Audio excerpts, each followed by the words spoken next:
Confia sempre. Não percas a tua fé entre as sombras do mundo. Ainda que os teus pés estejam sangrando, segue para a frente, erguendo-a por luz celeste acima de ti mesmo. Crê e trabalha, esforça-te no bem e espera com paciência. Tudo passa e tudo se renova na terra, mas o que vem do céu permanecerá. De todos os infelizes, os mais desditosos são os que perderam a confiança em Deus e em si mesmos, porque o maior infortúnio é sofrer a privação da fé e prosseguir vivendo. Eleva, pois, o teu olhar e caminha, luta e serve, aprende e adianta-te. Brilha a alvorada além da noite. Hoje é possível que a tempestade te amarfanhe o coração e te atormente o ideal, aguilhoando-te com a aflição ou ameaçando-te com a morte. Não te esqueças, porém, de que amanhã será outro dia. Meimei, página recebida pelo médium Francisco Cândido Xavier. Olá, amigos. Bom dia, boa tarde, boa noite. Estamos iniciando o nosso culto nesta quarta-feira, dia 8 de julho de 2020. E hoje nós estamos muito alegres. É um motivo de muita satisfação para todos nós, porque a partir das quartas-feiras, de hoje em diante, nós teremos também a companhia dos nossos irmãos e companheiros lá do Centro Espírita Eurípides Barçanufo, da cidade de Planura Verde, distrito de São Luís de Montes Belos, a quem nós abraçamos a todos, especialmente na figura das nossas irmãs Narcisa e Rosilda.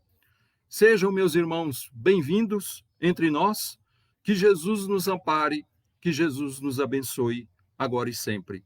Nós vamos iniciar o nosso culto desta quarta-feira, já pedindo aos irmãos que não se esqueçam de pegar o seu copo d'água e deixar aí do lado, para que nós possamos pedir a fluidificação da água ao final do nosso culto. Nós vamos fazer então a nossa prece inicial, elevando todos nós os nossos pensamentos até nosso Senhor Jesus Cristo, agradecendo ao Mestre e Senhor de nossas vidas por mais este dia em nossas existências. Que o Senhor nos abençoe e que o Senhor nos ampare, para que nós façamos esforços por sermos hoje melhores do que fomos ontem. Que o Senhor guie os nossos passos, guie os nossos pensamentos para o bem, para o amor, para a fraternidade. Abençoe, Senhor Jesus, a todos os nossos lares. Envolva os nossos familiares. Envolva especialmente, Senhor, os lares da vizinhança, onde houver pessoas mais necessitadas e mais enfermas do que nós mesmos. Ampare e proteja o lar de nossos irmãos que estão nos acompanhando nesse instante, através da live, através da tecnologia que o planeta Terra nos oferece. Que a espiritualidade amiga possa envolver o lar desses irmãos, possa amparar a todos os companheiros lá do Centro Espírita Eurípides Barçanufo, em suas atividades, nos seus trabalhos. Que este guia espiritual possa envolver a todos aqueles irmãos. Em teu nome, Senhor Jesus, em nome de nossa Mãe Maria Santíssima, do mentor espiritual do lar de cada um de nós, nós pedimos, Senhor, a permissão para iniciarmos o culto do Evangelho nesta quarta-feira, dia 8 de julho, que assim seja. Queridos irmãos, a partir de hoje nós vamos adentrar no capítulo 5º de O Evangelho segundo o Espiritismo.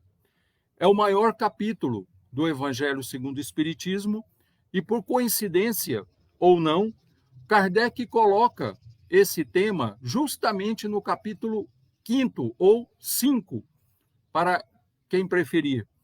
Porque exatamente no Evangelho de Mateus, a partir do capítulo 5 ou 5º, nós temos o Sermão do Monte, as bem-aventuranças, que vai se estender até os capítulos 6 e 7 do Evangelho de Mateus.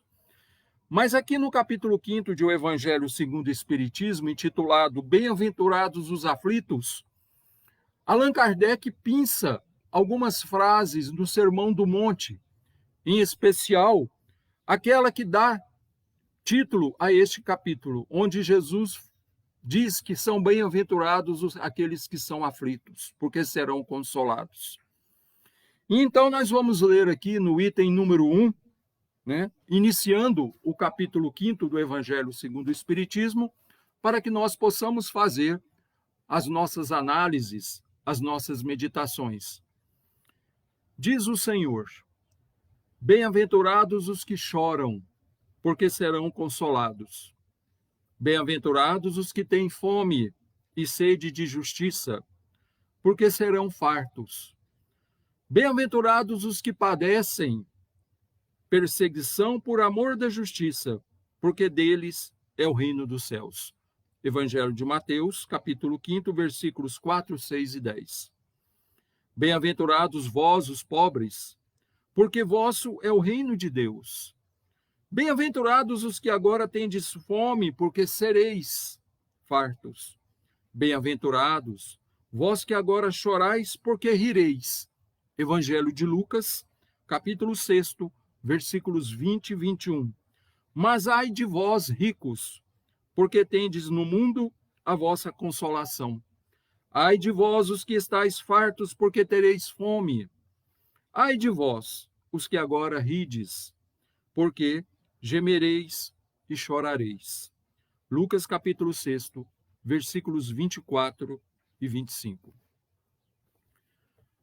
À primeira vista, quando nós fazemos a leitura deste capítulo 5 do Evangelho segundo o Espiritismo, uma coisa nos chama a atenção. É que Jesus está colocando o verbo no futuro, né? Sereis consolados, rireis, sereis fartos. Então Jesus está dizendo que as consolações que ele prega ou que ele veio nos ensinar, muitas vezes não estão nessa existência. Muitas vezes não estão aqui próximas a nós, mas lá no futuro. E aí Jesus, de certa forma, vem nos ensinar que a consolação poderá estar em outras existências. Que aquilo que nós conseguirmos suportar, que aquilo que nós estamos passando por sofrimento, por desilusões, por decepções, nesta existência, receberão a sua recompensa, talvez não aqui e agora, mas numa outra existência, quando nós estaremos de retorno a este mundo com uma outra roupagem, reencarnados num outro corpo. Então, as bem-aventuranças, e especialmente este capítulo 5 do Evangelho segundo o Espiritismo, vem trazer esperança àqueles que sofrem. O sofrimento, ele é inerente neste planeta desde que ele foi criado, porque para cá vieram espíritos rebeldes, que se juntaram aos espíritos primitivos que já existiam aqui neste mundo para os auxiliarem. E aí nós temos o exemplo mais forte disso, são os nossos irmãos capelinos, né? Que nós, que somos espíritas, já sabemos que esses irmãos vieram para nos auxiliar, vieram para nos ajudar a sairmos da era primitiva e alcançarmos um padrão de evolução, de conhecimento melhor. Porque apesar de serem espíritos muito rebeldes, muito ainda atrasados na questão do sentimento, do amor, da fraternidade, eles possuíam um conhecimento tecnológico que ainda está muito, muito à nossa frente. E esses irmãos que foram degradados dessa estrela lá em Capela, na constelação do Cocheiro, né, distante a mais de 40 anos-luz daqui do nosso planeta, foram recebidos pessoalmente por nosso Senhor Jesus Cristo, que abrindo seus braços e os convidando a se regenerarem neste mundo que era recém-criado, onde nós ainda éramos semibárbaros, onde ainda os nossos corpos eram como que de pelos semelhantes aos corpos dos animais. Então esses irmãos vêm, apesar do seu conhecimento e apesar da revolta que traziam em seus corações, trouxeram seus conhecimentos e nos auxiliaram, impulsionaram o crescimento intelectual e de conhecimento para nós que aqui estávamos na terra, espíritos primitivos deste mundo. Então, Jesus, quando vai receber esses irmãos, é muito claro ao dizer que eles seriam todos bem-vindos e que o próprio Senhor estaria pessoalmente aqui entre eles para os auxiliarem, para os conduzirem ao caminho que levaria aos braços do Pai Eterno. E Jesus ainda faz uma promessa a eles. E aí nós vamos fazer uma analogia com o Sermão do Monte, porque as promessas que Jesus faz a esses irmãos estão no futuro. O Senhor é muito claro ao dizer a eles que se eles cumprissem fielmente a missão a qual o Senhor os estava convocando aqui neste mundo, eles receberiam como recompensa ou em pagamento o retorno ao mundo deles, o retorno à pátria amada.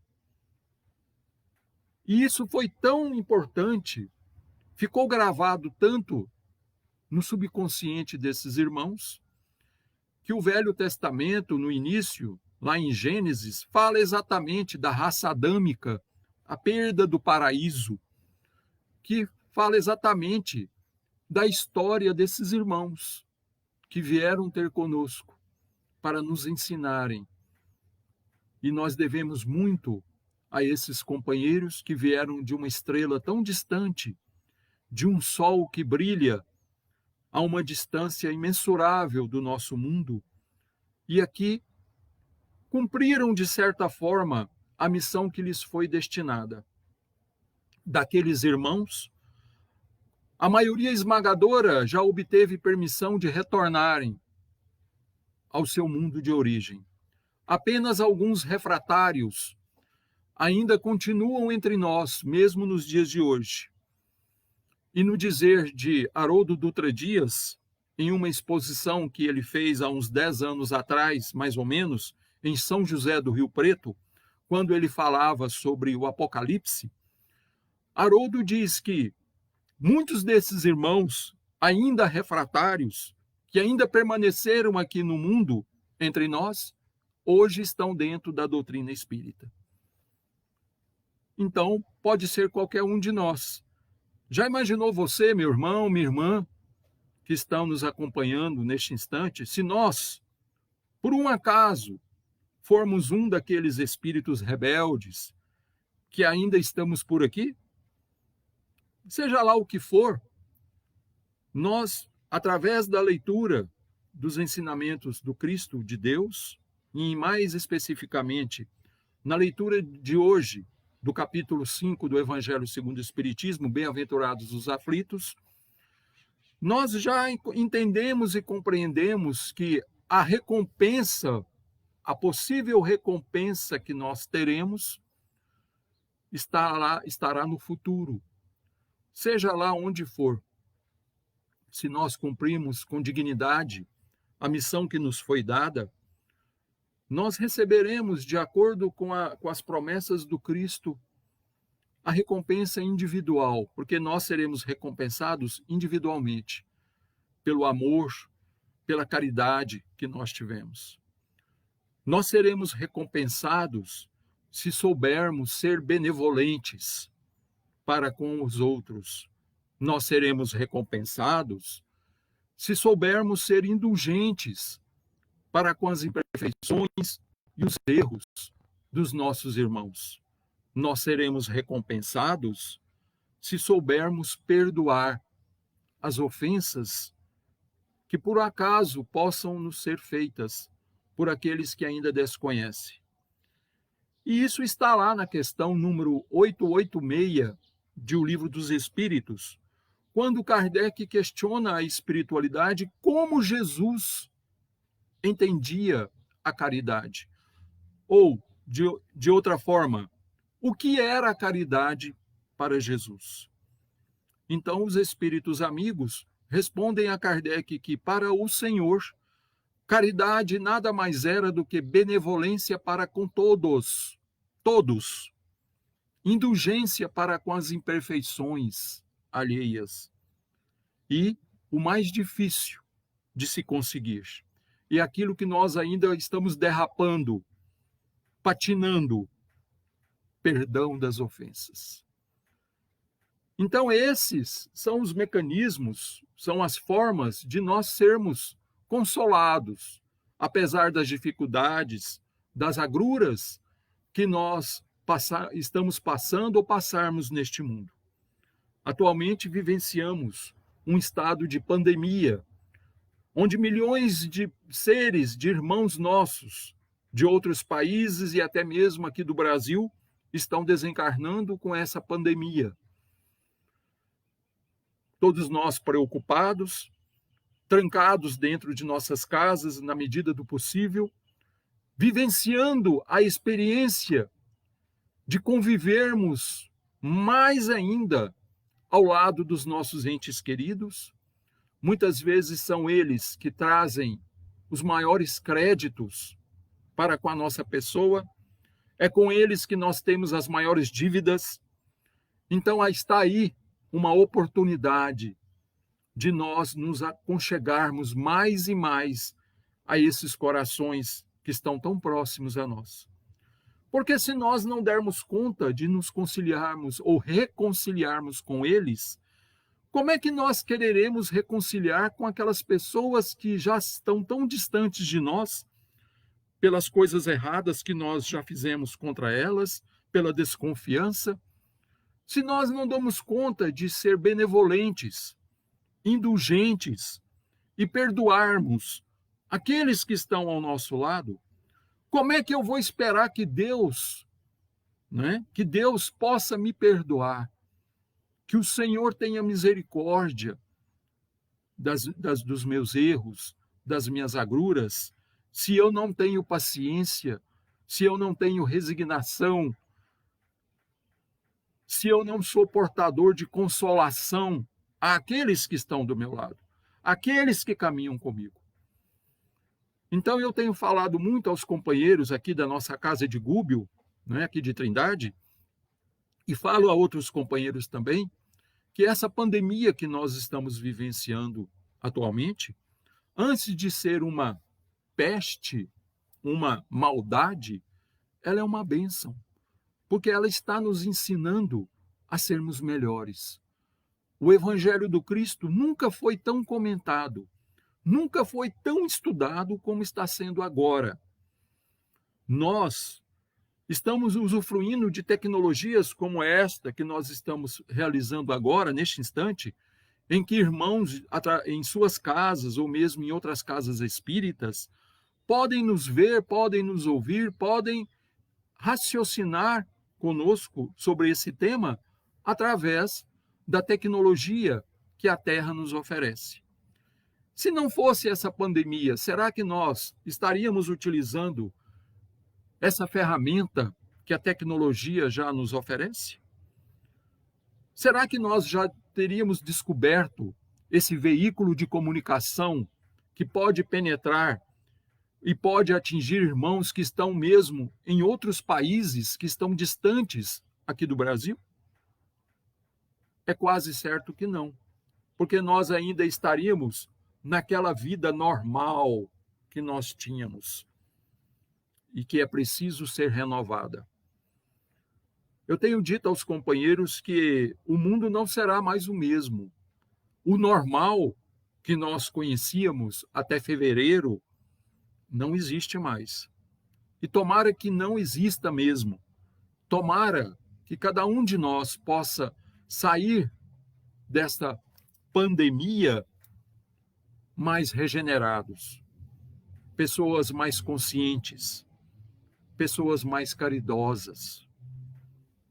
Chega de tanto preconceito, chega de tanto racismo, chega de tanta guerra ideológica por questões religiosas, políticas, cor da pele. Temos que dar um basta nisso. Nós já estamos no século XXI, mais de 2000 anos depois do Evangelho de Jesus. Será possível que nós não conseguimos aprender nada? Será possível que é preciso vir hecatombes como aquele tsunami que atingiu o mundo há alguns anos atrás? Agora essa pandemia. Será que nós vamos esperar mais uma outra grande hecatombe para nós despertarmos? Para nós começarmos a agir como Jesus espera de nós há mais de 2000 anos? Muitos poderão dizer, mas o que são 2000 anos perante a eternidade? Mas para nós que estamos aqui na Terra, 2000 anos, meus irmãos, é coisa demais.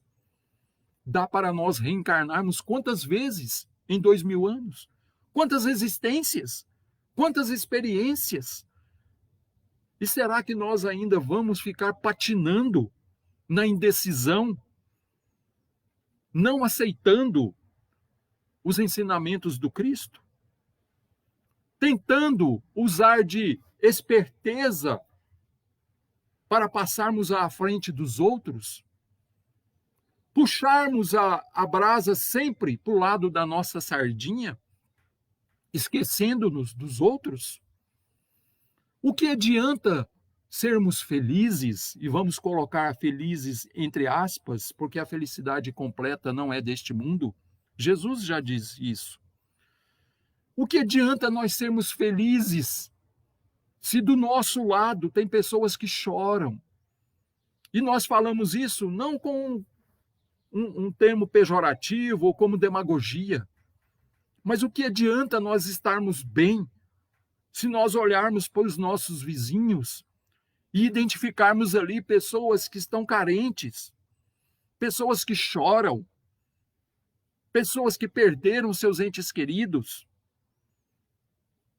É nós sermos muito egoístas se nós não sentirmos nada no fundo da alma, quando nós identificamos alguém que sofre, alguém que está aflito. Isso tem que mudar na face da terra. A terra clama por isso. Porque senão, meus irmãos, nós jamais sairemos da condição de mundo de expiação e provas. Nós estaremos sempre nessa condição. A terra não. A terra irá evoluir, porque isso são dos desígnios do Pai, que tudo evolua, que tudo se transforme. E aqueles que forem refratários vão ficando para trás, como aquele aluno que vai para a escola apenas para brincar, apenas para atrapalhar os outros, apenas para não deixar que os outros aprendam. Então, esses alunos vão ficando nas escolas inferiores. E aqueles que desejarem seguir serão remanejados ou conquistarão o direito de frequentarem uma escola melhor. Faz parte das consolações do Cristo, que prometeu que os mansos, os pacíficos, iriam herdar a terra. Os humildes, os benevolentes, eles viriam a Deus. Aqueles que choram, mas aqueles que choram com sentimento de renúncia, não aqueles que choram com revolta, não aqueles que choram por despeito, por não terem conseguido aquilo que queriam e se rebelam contra Deus, como se Deus fosse o culpado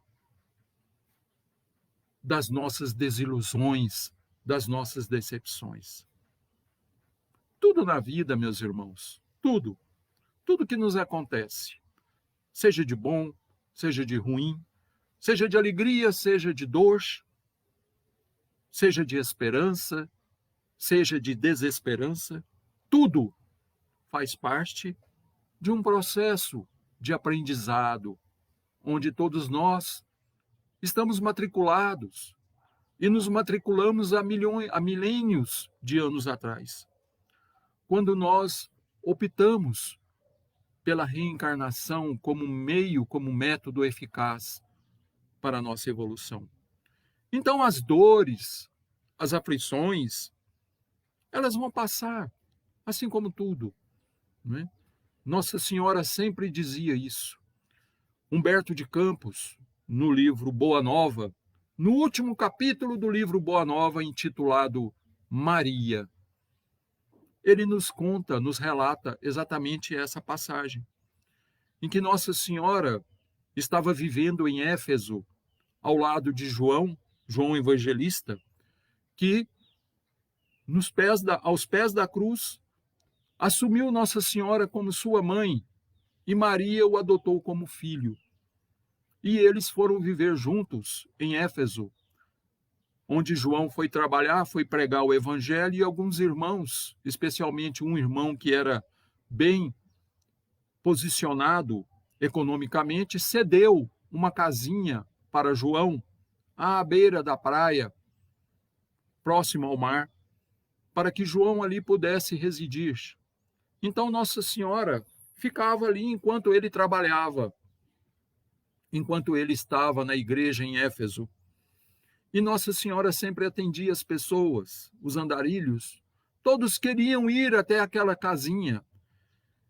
E se vocês procurarem na internet, depois vocês podem entrar lá, pesquisem as ruínas da casa de Nossa Senhora em Éfeso, na Turquia. Vocês vão ver que a casa onde ela morou, onde ela viveu com João, está lá em pé, até hoje. E nós não podemos nos esquecer que a Turquia hoje é um país predominantemente muçulmano. Lá já foi o Império Romano do Oriente, quando se chamava Constantinopla, né? Hoje se chama Istambul, uma das maiores cidades da Turquia. E Éfeso tem um papel muito importante, porque foi uma das primeiras igrejas a serem fundadas por Paulo, ao lado de Antioquia. E Paulo tinha um amor muito grande pelos companheiros de Éfeso. Então João trabalhava lá e Nossa Senhora ficou em sua companhia até desencarnar. E todas as pessoas, todos os andarilhos, todos os peregrinos que passavam por aquela região, todos queriam ver a casa onde residia a mãe do Salvador.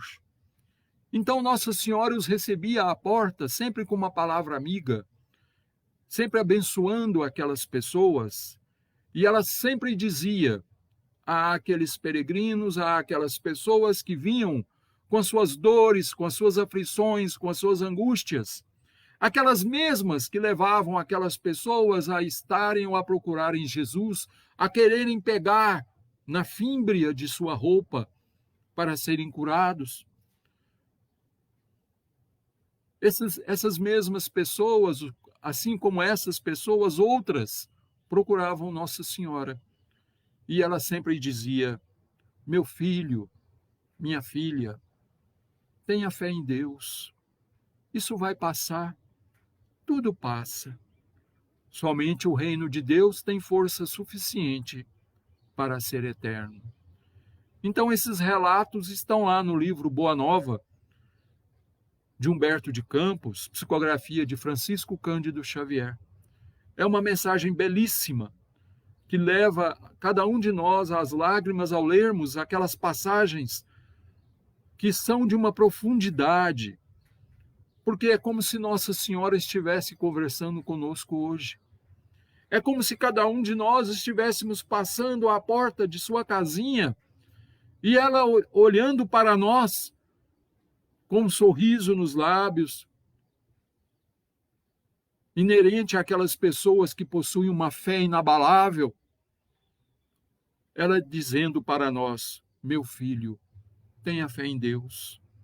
Isso também vai passar. Tudo passa. Tudo passa na vida, meus irmãos. As alegrias, as tristezas, as dores, a saúde, até nós passaremos. Nós não ficaremos aqui eternamente. Nós teremos que seguir o nosso caminho, o nosso destino. num corpo renovado nessa escola ou em outras escolas que o Pai determinar para nós. Vai depender dos nossos esforços. Então, o consolo que o Senhor promete no capítulo 5 do Evangelho segundo o Espiritismo não são para todos os aflitos. Porque eu posso ter aflição, porque eu ambiciono algo que pertence a outra pessoa e estou aflito porque ainda não consegui. Eu ambiciono tomar isso ou aquilo que pertence a outro. Então, isso não é aflição. Isso é egoísmo. Isso é maldade. Os aflitos a que Jesus se refere são aqueles que já aceitam os obstáculos que a vida lhes oferece. São aqueles que resignadamente levantam a cabeça e, apesar das dificuldades, seguem adiante. São aqueles que fazem esforços por serem melhores a cada novo dia, independentemente das dificuldades que lhes apareçam. As dificuldades existem para que nós possamos vencê-las com a nossa capacidade, com a nossa força de vontade. E no dizer do nosso irmão e companheiro Essimar, lá da casa de Gúbio, com a nossa perseverança. Porque o Senhor disse que aqueles que perseverarem até o fim serão salvos. Então, que nós possamos fazer esforços de perseverarmos e de estarmos entre aqueles que, mesmo aflitos, serão consolados. Porque resignadamente aceitam as provas que a vida lhes oferece. Porque essas provas, a dor, as dificuldades, muitas vezes são educadoras, são mestras, que vêm para nos ensinar, que vêm para nos mostrar que é preciso ser humilde, que é preciso ter resiliência para saber contornar com humildade os obstáculos que a vida nos oferece. Então, essa é a análise que nós fazemos da leitura do capítulo 5 do Evangelho segundo o Espiritismo, Bem-aventurados os aflitos, rogando a Jesus que possa abençoar a todos aqueles que estão nos acompanhando nesse instante e hoje de forma especial aos companheiros lá do Centro Espírita Eurípides Barçanufo, em Planura Verde, distrito de São Luís de Montes Belos. Aqui nós abraçamos os companheiros que estão sempre aqui conosco, aqui do nosso lado. Para mim, vocês estão aqui do meu lado esquerdo da tela. E eu abraço Valmira Maria, Fernanda Oliveira, Maria José, Francisca Ivamar, Vanildo Soares, Essimar Pereira, tantos companheiros que estão sempre conosco todas as manhãs. Dona Diva, muito obrigado, meus irmãos. Nós vamos passar agora a leitura do livro Jesus no Lar, onde o espírito Neio Lúcio, ele que foi companheiro de Senado de Públio Lentulus, né? Ou seja, foi companheiro de Emmanuel na Roma Antiga, ele escreve verdadeiras pérolas neste livro, em que retrata diálogos entre Jesus e seus colaboradores mais diretos, na calada da noite, quando eles já se preparavam para ir descansar.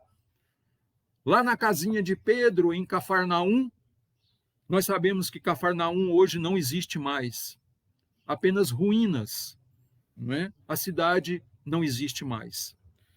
Então, no livro Jesus no Lar, no capítulo 9, intitulado O Mensageiro do Amor, Neio Lúcio nos traz a seguinte passagem. Falava-se na reunião a respeito da preponderância dos sábios na terra, quando Jesus tomou a palavra e contou sereno e simples. Há muitos anos, quando o mundo perigava em calamitosa crise de ignorância e perversidade, o poderoso Pai enviou-lhe um mensageiro da ciência, com a missão de entregar-lhe gloriosa mensagem de vida eterna. Tomando forma nos círculos da carne, o esclarecido obreiro fez-se professor sumamente interessado em letras, apaixonou-se exclusivamente pelas obras da inteligência, afastando-se enojado da multidão, inconsciente e declarando que vivia numa vanguarda luminosa, inacessível à compreensão das pessoas comuns. Observando-o incapaz de atender aos compromissos assumidos, o Senhor compassivo providenciou a viagem de outro portador da ciência, que, decorrido algum tempo, transformou-se em médico admirado. O novo arauto da providência refugiou-se numa sala de ervas e beberagens, interessando-se tão somente pelo contato com enfermos importantes, habilitados à concessão de grandes recompensas, afirmando que a plebe era demasiado mesquinha para cativar-lhe a atenção. O todo-bondoso determinou então a vinda de outro emissário da ciência, que se converteu em guerreiro célebre, usou a espada do cálculo com mestria, pôs-se à ilharga de homens astuciosos e vingativos, e afastando-se dos humildes e dos pobres, afirmava que a única finalidade do povo era de salientar a glória dos dominadores sanguinolentos. Contristado com tanto insucesso, o Senhor Supremo expediu outro missionário da ciência, que em breve fez-se primoroso artista, isolou-se nos salões ricos e fartos, compondo música que embriagasse de prazer o coração dos homens provisoriamente felizes, e afiançou que o populacho não lhe seduzia a sensibilidade que ele mesmo acreditava excessivamente avançada para o seu tempo. Foi então que o excelso pai, preocupado com tantas negações, ordenou a vinda de um mensageiro de amor aos homens. Esse outro enviado enxergou todos os quadros da terra com imensa piedade. Compadeceu-se do professor, do médico, do guerreiro e do artista, tanto quanto se comoveu ante a desventura e a selvageria da multidão, e, decidido a trabalhar em nome de Deus, transformou-se no servo diligente de todos. Passou a agir em benefício geral e, identificado com o povo a que viera servir, sabia desculpar infinitamente e repetir 1000 vezes o mesmo esforço ou a mesma lição. Se era humilhado ou perseguido, buscava compreender na ofensa um desafio benéfico à sua capacidade de desdobrar-se na ação regeneradora para testemunhar reconhecimento à confiança do Pai que o enviara. Por amar sem reservas os seus irmãos de luta, em muitas situações foi compelido a orar e pedir o socorro do céu perante as garras da calúnia e do sarcasmo. Entretanto, entendia nas mais baixas manifestações da natureza humana dobrados motivos para consagrar-se com mais calor à melhoria dos companheiros animalizados que ainda desconheciam a grandeza e a sublimidade do Pai benevolente que lhes dera o ser. Foi assim, fazendo-se o último de todos, que conseguiu acender a luz da fé renovadora e da bondade pura no coração das criaturas terrestres, elevando-as a mais alto nível, com plena vitória na divina missão de que fora investido.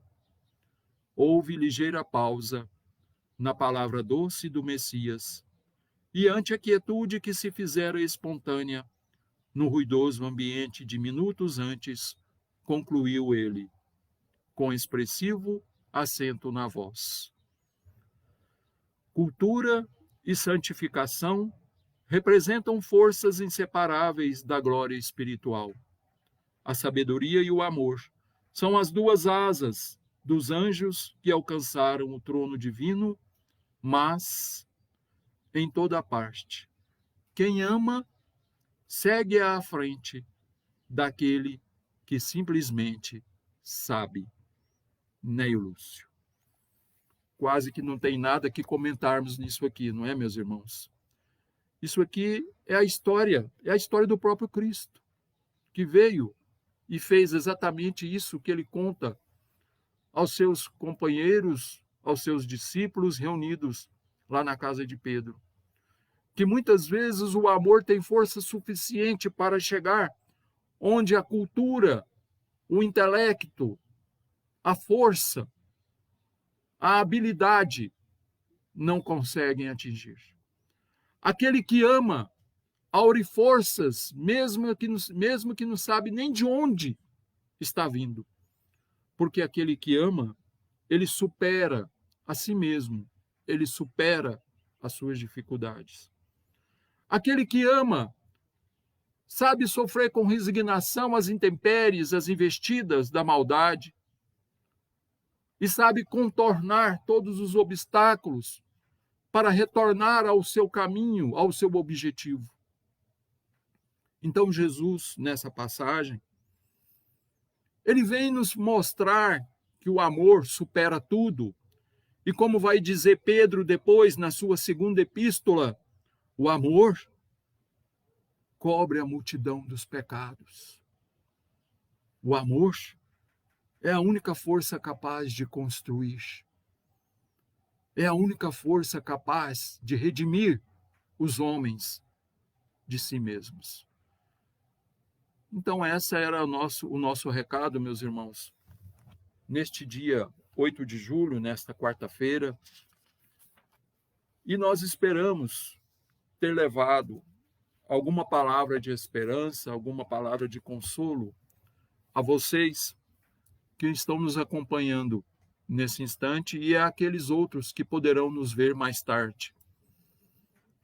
Nós desejamos muita paz, muita serenidade aos corações de todos vocês. Nós vamos fazer a nossa prece de encerramento e pedir pela fluidificação da água. Aqueles companheiros que ainda não pegaram o seu copo d'água, podem ir lá pegar.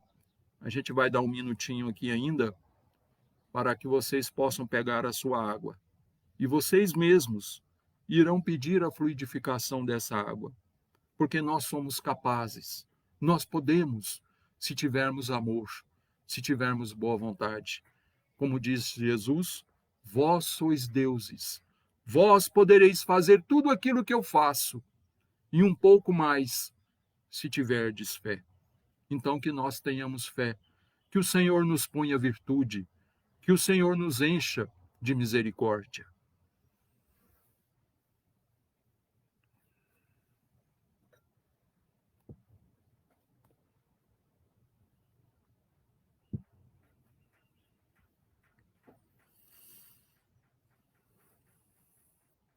Senhor Jesus, mestre e amigo incondicional de todos os nossos momentos, nós vos agradecemos, mestre, pela oportunidade de estarmos reunidos mais uma vez em torno do vosso Evangelho. Queremos agradecer, Senhor Jesus, a presença amiga das entidades que sempre nos acompanham, daqueles amigos espirituais que torcem por nós, que querem ver a nossa vitória, que querem ver o nosso bem. Proteja, Senhor Jesus, os nossos lares. Proteja, Senhor, os nossos familiares. Proteja, Senhor, mesmo aqueles que se considerem nossos inimigos, que ainda nos perseguem ou que ainda não tiveram condição de nos perdoar. Abençoe, Senhor, a todos os nossos irmãos que estão nos acompanhando nesse instante. Permita, Senhor Jesus, que os vossos mensageiros espirituais possam levar alívio, consolação, esperança a todos os nossos companheiros que nos acompanham pela live. Que eles possam, Senhor Jesus, deixarem na água que esses irmãos pegaram o remédio bendito, o bálsamo benfazejo, que os nossos irmãos, ao fazerem uso da água, sintam-se melhores, sintam-se reequilibrados, sintam-se mais esperançosos. Neste dia de hoje, pedimos de forma especial, Senhor Jesus, pelos nossos irmãozinhos lá do Centro Espírita Eurípides Barçanufo, em Planura, que o Senhor possa proteger os destinos daqueles irmãos, que o Senhor possa proteger, Senhor, aquela casa, que ela possa permanecer aberta, Senhor, servindo como um foquinho de luz sobre a face da terra. Obrigado, Senhor Jesus, por todas as bênçãos, por todas as graças que temos recebido ao longo de nossa existência. Obrigado, Senhor, pela vida concedida a cada um de nós, que nós saibamos, Senhor, fazermos dela um veículo necessário para a nossa transformação moral e espiritual. Guarde-nos, Senhor, da prática de todo e qualquer mal. Guia-nos pelos caminhos do amor, da verdade, da justiça e da fraternidade. E que a vossa luz esteja conosco, hoje, agora e sempre, que assim seja. Muito obrigado a todos vocês, meus irmãos, que estiveram conosco no dia de hoje. Que Jesus abençoe o dia de vocês. Que Jesus abençoe os vossos passos. E até amanhã. Se Deus assim o permitir, nós estaremos aqui novamente. Um grande abraço, grande beijo a todos vocês e até amanhã.